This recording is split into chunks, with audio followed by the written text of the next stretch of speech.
नमस्कार दोस्तों, आज की कहानी है बहू तुम यह मकान दहेज में तो नहीं लाई थी। धीरे धीरे कदमों से चलती हुई तनुजा जी अपने घर की तरफ बढ़ रही थी।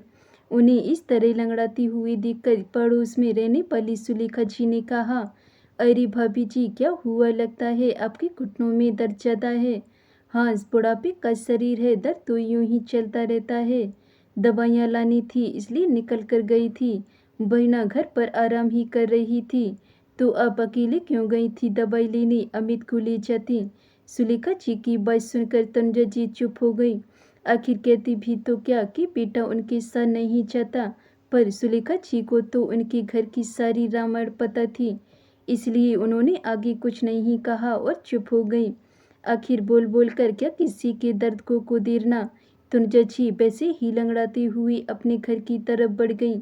तनुजा जी जैसे ही घर में घुसी देखा तो उनकी कमरे का सामान ऊपर वाले कमरे में शिफ्ट हो रहा था। एक पल के लिए तो वो सोच में पड़ गई, पर फिर बोली, अरे मेरा सामान ऊपर कहाँ शिफ्ट कर रहे हो?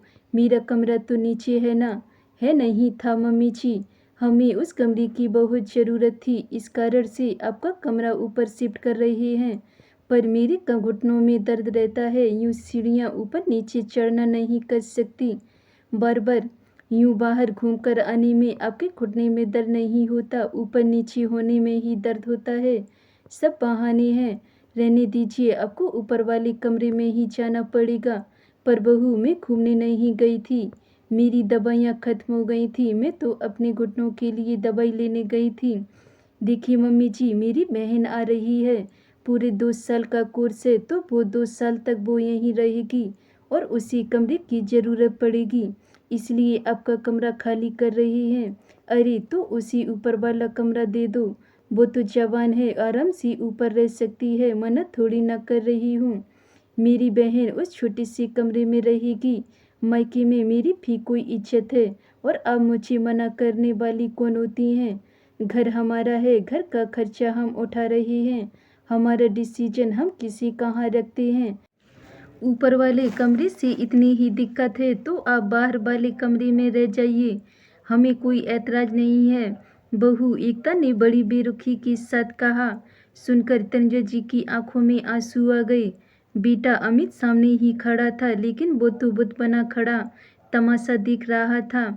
एक बार भी उसने एकता को टोका तक नहीं, और बाहर वाला कमरा, वो तो स्टोर रूम था। मतलब अब तरुणा जी की ये हैसियत रह गई। बहू कबाड़ की तरह तनुजा जी को स्टोर रूम में रहने के लिए कह रही थी, और नालायक बेटा सामने खड़ा था, लेकिन वो कुछ कह नहीं रहा था। जब से तनुजा जी के पति गए हैं, तब से बेटी बहू घर के सर्वे सर्वा बन गए हैं। माना कि घर में खर्चा करते हैं, पर इसका मतलब यह नहीं कि माँ के स्वाभिमान को ही कुचल दें, जबकि मकान अभी भी उन्हीं के नाम था। अपनी बहू की जबान से ज़्यादा तनुजा जी को उनके बेटे की चुप्पी चुभ रही थी। आखिर बर्दाश्त के बाहर हो गया तो वो बोल पड़ी, बहू, जब तुमने मेरा कमरा लिया था ये कहकर कि मम्मी जी हमें बड़े कमरे की ज़रूरत है, तब मैंने कुछ नहीं कहा, यही सोचकर चुप रह गई थी कि बेटे बहू को क्या तकलीफ देना, दोनों मेरे अपने ही तो हैं। लेकिन आज तुम मुझे स्टोर रूम में रहने को कह रही हो। शुक्र मनाइए कि स्टोर रूम में रहने को कह रही हूँ, वृद्धा आश्रम में नहीं भेज रही हूँ। एक तो हमारे ही खाती हो, ऊपर से हमें ही सुना रही हो। बस करो बहू, बहुत बोल लिया तुमने। यह घर आज भी मेरा है, तुम यह मकान अपने दहेज में नहीं लाई थी। और हाँ, चुपचाप अपना कमरा भी खाली करो, मैं अपने कमरे में वापस शिफ्ट हो रही हूँ। अच्छा, घर का खर्चा हम कर रहे, तो आपकी दो बातें क्यों सुने? आज की बात करने की ज़रूरत नहीं। अगर इस घर में रहना है तो किराया दो, अन्यथा घर खाली करके चले जाओ। मैं किराएदार रख लूँगी, मेरे घर का खर्च मैं खुद निकाल लूँगी। मम्मी, तुम अपने बेटे को इस घर से निकलने के लिए कह रही हो? वाह बेटा, इतनी देर से तेरी बीबी जब मेरी बेइज्जती किए जा रही थी, मुझे वृद्धा आश्रम छोड़कर आने की बात कर रही थी, तब तुझे सुनाई तक नहीं दे रहा था, और मैंने तुम लोगों से किराया क्या देने को कह दिया, तुम्हें सुनाई देने लगा। मुझे कुछ नहीं सुनना। अब तक यही सोचती रही कि ना एक दिन तुम लोग मुझे समझोगे, पर वो दिन कभी नहीं आया।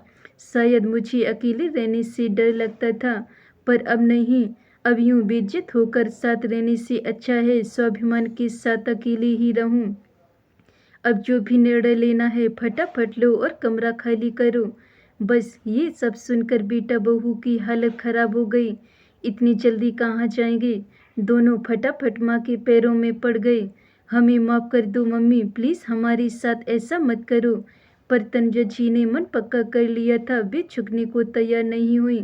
निरादर की 2 रोटी से तो स्वाभिमान की 1 रोटी भली, और भला काश के इंतजार में जिंदगी क्यों बितानी। और आखिरकार अमित और एकता उसी घर में ऊपर वाले 2 कमरों में शिफ्ट हुए और आज भी उसका किराया दे रहे हैं, जबकि नीचे का वो 1 कमरा किसी और को तनुजा जी ने किराए पर दे दिया। रही बात एकता की बहन की, तो वो वह हॉस्टल में रहकर अपनी पढ़ाई कर रही है। धन्यवाद दोस्तों। अगर ये मेरी कहानी आपको पसंद आई हो तो वीडियो को लाइक कमेंट शेयर जरूर करें। अगर चैनल पे नए हैं तो चैनल को सब्सक्राइब कर लें। मिलते हैं ऐसी और नई कहानियों के साथ, तब तक के लिए बाय बाय।